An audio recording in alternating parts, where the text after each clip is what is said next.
শালারে অনেকদিন পরে পাইছি, টাকাটা নিতে হইব। খবর আছে, না দিলে মাথা ফাড়ামু।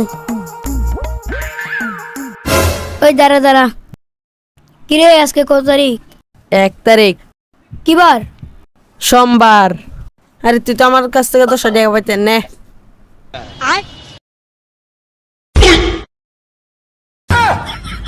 সালা আজকে টাকা না দিলে দুলাই খাইলাম।